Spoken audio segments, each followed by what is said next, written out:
सोचो, एक ऐसा दरवाजा जो अभी तक बंद है, एक ऐसा दरवाजा जिसके पीछे वो असली आप छुपे हुए हैं। आप सोचते हैं कि आपको अपनी पहचान पता है, मैं ये हूं, मैं ऐसा हूं, मेरी इतनी ताकत है। लेकिन सच, आपने अपने अंदर का सिर्फ 1% हिस्सा ही जिया है। अब कल्पना करो, अगर एक एक करके आपके शरीर के सातों चक्र जाग जाएं, तो आपके साथ क्या होगा? क्या वही इंसान रह जाएंगे जो आज है, या फिर आप उस शक्ति में बदल जाएंगे जिसके बारे में आज तक सिर्फ किताबों में पढ़ा है? यही है हमारे सफर की शुरुआत, वॉस ज्ञान यात्रा। आज हम बात करेंगे उन रहस्यमयी 7 चक्रों की जिनके बारे में अक्सर सुना तो है, मगर महसूस कभी नहीं किया। जरा ठहरो, क्या आपको पता है कि आपके शरीर के भीतर एक पूरा ब्रह्मांड बसा हुआ है? रक्त की धाराओं से परे, हड्डियों मांस से परे, एक सटल एनर्जी सिस्टम है जिसे ऋषियों ने चक्र कहा। और अगर ये एनर्जी जाग जाए तो आपकी सोच, आपकी भावनाएं, आपका जीवन, सब कुछ उलट सकता है। मूलाधार चक्र, आपकी जड़। सोचिए, आप किसी पेड़ की जड़ को काट दें, क्या होगा? पेड़ चाहे जितना ऊंचा हो गिर जाएगा। वैसा ही हाल इंसान का है। मूलाधार आपका सर्वाइवल, आपका डर, आपका भरोसा। जब ये बंद होता है तो आप हमेशा असुरक्षित महसूस करते हैं। पैसे कम पड़ जाएंगे, लोग मुझे छोड़ देंगे, मैं गिर जाऊंगा। और जब ये जाग जाता है तो भीतर से ऐसी स्थिरता मिलती है जैसे जमीन ने आपको गोद में उठा लिया हो। डर गायब, भरोसा अटूट। स्वादिष्ठान चक्र। क्या आपने कभी महसूस किया है कि आपके इमोशंस आपको कंट्रोल कर रहे हैं? गुस्सा, वासना, अटैचमेंट, जैसे आप एक कठपुतली हों। यही स्वादिष्ठान की कहानी है। जब ये बंद हो तो इंसान या तो ठंडा पड़ जाता है या हर चीज में लिफ्ट हो जाता है। लेकिन जब जाग जाता है तो क्रिएटिविटी फूट पड़ती है। आप पाना चाहते हैं मगर बर्बाद नहीं होते। आप आनंद लेते हैं मगर खोते नहीं। मणिपुर चक्र। सोचो, अगर आपके भीतर एक सूरज जल रहा हो, यही है मणिपुर। जब यह मंद हो जाता है, इंसान खुद को कमजोर मान लेता है। मैं किसी काम का नहीं, मैं कभी सफल नहीं हो सकता। पर जब यह जाग जाता है तो एक आग जलती है। आपके भीतर से एक आवाज आती है, मैं कर सकता हूं, मैं बदल सकता हूं, मैं बना सकता हूं। यही वो पल है जब इंसान साधारण से असाधारण बनना शुरू करता है। अनाहत चक्र। क्या आपने कभी किसी से इतना प्यार किया है कि लगा मैं और वो अलग ही नहीं है? यही है अनाहत। जब ये बंद हो तो दिल बोझिल रहता है। नफरत, ईर्ष्या, अकेलापन, ये सब यहीं से आता है। लेकिन जब ये खुलता है तो एक अनोखी शांति आती है। आप दूसरों को वैसे ही गले लगाते हैं जैसे खुद को। प्यार अब ट्रांजैक्शन नहीं रहता, वो आपकी ब्रीदिंग बन जाती है। विशुद्धि चक्र। कितनी बार आप बोलना चाहते हैं मगर चुप रह जाते हैं? कितनी बार आपके सच को किसी ने दबा दिया है? यही है विशुद्धि का दर्द। जब ये जागता है तो शब्द तीर बन जाते हैं। आपकी आवाज सुनने वाला सिर्फ सुनता नहीं बल्कि महसूस करता है। आपका ट्रुथ अब दबी हुई फुसफुसाहट नहीं बल्कि गूंज बन जाता है। आज्ञा चक्र। कभी कभी आपको पहले से एहसास हो जाता है कि कुछ होने वाला है, वो इंट्यूशन। यही है आज्ञा चक्र की झलक। जब ये बंद है, इंसान अंधा है। आंखें खुली हैं मगर देख नहीं रहा। जब ये खुलता है तो वास्तविकता का पर्दा उठ जाता है। आप चीजों को वैसा देखते हैं जैसे वो सच में है। नकलीपन पिघल जाता है। सहस्रार, सबसे ऊपर, 1000 पंखड़ियों का कमल। अगर ये सोया है तो इंसान खुद को बस एक शरीर समझता है। लेकिन जब ये जागता है तो आप समझ जाते हैं, मैं सिर्फ ये शरीर नहीं, मैं सब कुछ हूं। आपका डर मिट जाता है, आपकी चाह मिट जाती है, बचता है तो बस आनंद। सोचो, अगर आपके सारे चक्र एक साथ जाग जाएं तो क्या होगा? आपका डर गायब हो जाएगा। आपका गुस्सा, आपकी असुरक्षा, आपकी नफरत सब पिघल जाएगी। आप एक सामान्य इंसान से बदलकर प्रकाशमान अस्तित्व बन जाएंगे। लोग आपको देखेंगे और सोचेंगे, ये कौन है? इसके अंदर इतनी शांति कहां से आती है? और आप मुस्कुराओगे, क्योंकि आप जान चुके हो कि असली दरवाजा खुल चुका है। लेकिन सवाल यह है कि क्या हर इंसान इन सातों चक्रों को जागृत कर सकता है? क्या यह सफर आसान है या इसके लिए तपस्या चाहिए? और सबसे बड़ा रहस्य, अगर आप इसे गलत तरीके से करें तो क्या होगा? इसका जवाब लेंगे हम अगले भाग में, यहीं वॉस ज्ञान यात्रा पर।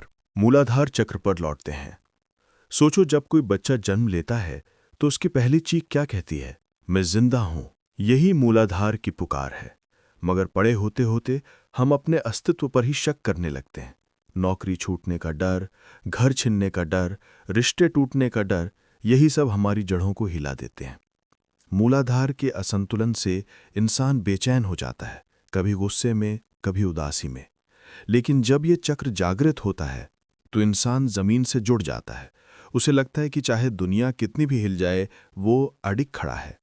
यही वो अवस्था है जहां भय मिटता है और भरोसा जन्म लेता है। अब स्वादिष्ठान की ओर बढ़ो। ये चक्र सिर्फ काम वासना या भावनाओं का केंद्र नहीं है, बल्कि ये इंसान की रचनात्मकता का भी स्रोत है। कलाकार की कल्पना, कवि की कविता, माँ का मातृत्व, ये सब इसी से प्रवाहित होते हैं। जब ये अवरुद्ध होता है, इंसान अपनी इच्छाओं का गुलाम बन जाता है। या तो भावनाओं में बह जाता है या ठंडा पड़ जाता है। लेकिन जागरण के बाद इंसान खुद पर काबू पाता है। अब वो अपनी भावनाओं को जीता है, पर उनका दास नहीं बनता। यही चक्र इंसान को आनंद का असली स्वाद देता है। ऐसा आनंद जो खोने के डर से नहीं, बल्कि भरपूर होने की अनुभूति से आता है। अब मणिपुर पर ध्यान दो। ये पेट के पास जलती हुई आग है। यही आपकी पहचान, आपका आत्मविश्वास, आपकी दिशा तय करता है। जब ये बुझा रहता है, इंसान दूसरों की बातों में जीता है। लोग क्या कहेंगे, उसका जीवन का सबसे बड़ा मंत्र बन जाता है। वो अपनी ताकत भूल जाता है, अपने फैसले दूसरों को सौंप देता है। लेकिन जब ये जाग जाता है, तो एक प्रचंड ज्वाला भीतर से फूटती है। ये वही शक्ति है जो एक साधारण इंसान को नेता बनाती है। यहीं से जन्म लेती है इच्छा शक्ति, यहीं से निकलती है वो ऊर्जा जो आपको अपने सपनों को हकीकत में बदलने की ताकत देती है। फिर आता है अनाहत, हृदय का कमल, दिल की गहराई में छिपी करुणा का दरवाज़ा। जब ये बंद रहता है तो इंसान दुनिया से अलग थलग महसूस करता है। वो खुद को अकेला, अधूरा समझता है। उसके प्यार में शर्तें होती हैं, उसका अपनापन लेन देन में बदल जाता है। लेकिन जब ये खुलता है तो एक असीम प्रेम का सागर उमड़ता है। अब प्यार किसी एक के लिए नहीं रहता, ये सबके लिए बहता है। इंसान दूसरों की पीड़ा महसूस करता है, मगर टूटता नहीं। उसका दिल कोमल भी है और मजबूत भी। यही चक्र इंसान को इंसान से जोड़ता है और इंसान को परमात्मा से। विशुद्धि की बात करें तो ये सिर्फ बोलने का नहीं, बल्कि अपने अस्तित्व को अभिव्यक्त करने का केंद्र है।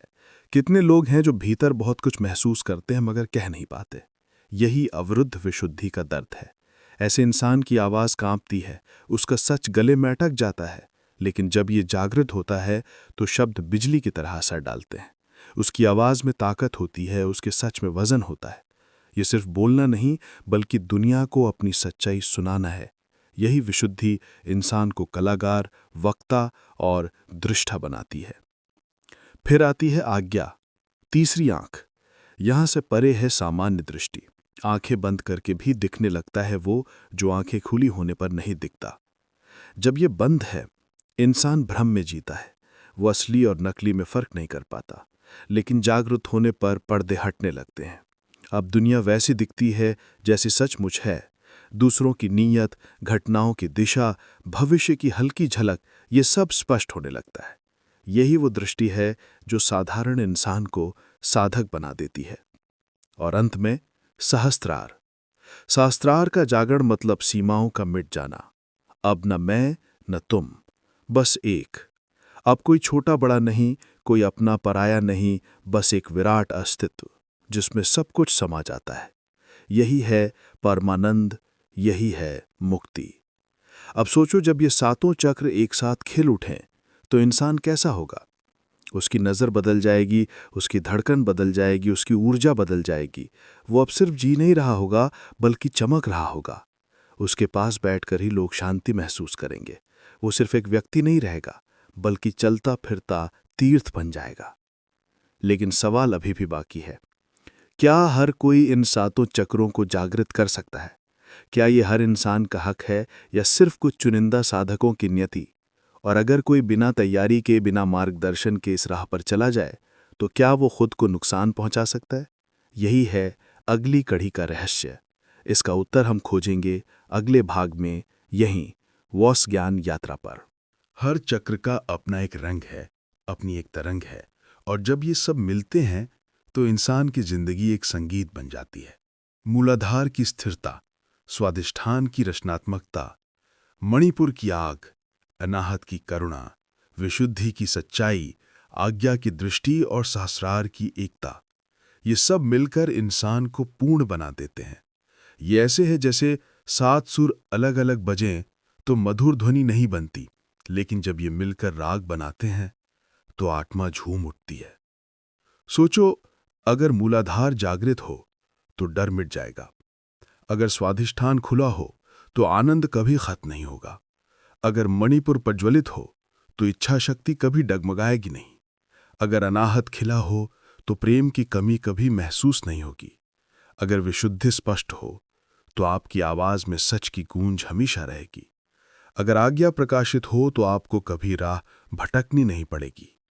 और अगर सहस्रार खिला हो तो आप कभी अकेले नहीं रहेंगे, क्योंकि आपको पूरे ब्रह्मांड का साथ महसूस होगा।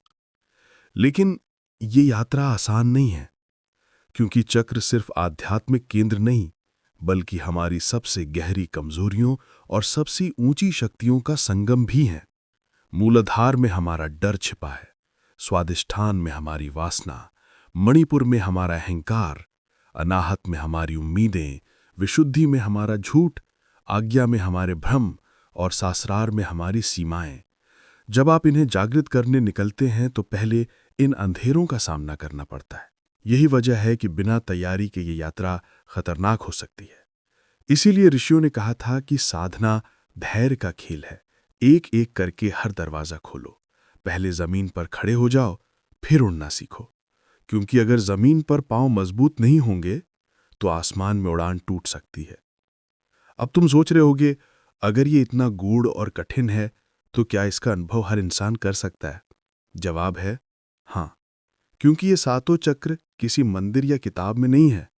ये तुम्हारे भीतर हैं। इन्हें किसी और ने तुम्हें देना नहीं है, बस इन्हें तुम्हें खुद पहचानना है। जो तुम हो वही इनका स्वरूप है। और जब एक दिन सातों चक्र जाग उठते हैं तो इंसान का जीवन एक आशीर्वाद बन जाता है। उसकी आंखों में शांति होती है, उसके शब्दों में ताकत, उसके स्पर्श में करुणा और उसके अस्तित्व में रोशनी। वो जहां जाता है वहां अंधेरा मिटता है। वो किसी उपदेश से नहीं, बल्कि अपनी उपस्थिति से सिखाता है। यही होता है चक्रों का असली चमत्कार। तो अब सवाल ये है कि क्या तुम इस यात्रा पर चलने के लिए तैयार हो? क्या तुम अपने भीतर छिपे उस सोए हुए कमल को जगाने की हिम्मत रखते हो? अगर हां, तो याद रखो कि ये रास्ता आसान नहीं है, लेकिन यही रास्ता है जो तुम्हें तुम्हारी सच्चाई तक ले जाएगा। यात्रा अभी शुरू ही हुई है। अगले भाग में हम समझेंगे इन चक्रों को जगाने की सही तैयारी क्या है, कौन सी साधनाएं इनके द्वार खोलती हैं और कैसे बिना भटकाव के इस राह पर आगे बढ़ा जा सकता है। मिलते हैं अगले अध्याय में, यहीं वास ज्ञान यात्रा पर। यही है सातों चक्रों का अद्भुत रहस्य। अगर ये ज्ञान तुम्हें रोचक और उपयोगी लगा हो तो वास ज्ञान यात्रा से जुड़े रहो। चैनल को सब्सक्राइब करो ताकि अगली कड़ी तुम्हें सबसे पहले मिले। ज्ञान की इस यात्रा में तुम्हारा साथ ही हमारी सबसे बड़ी ताकत है।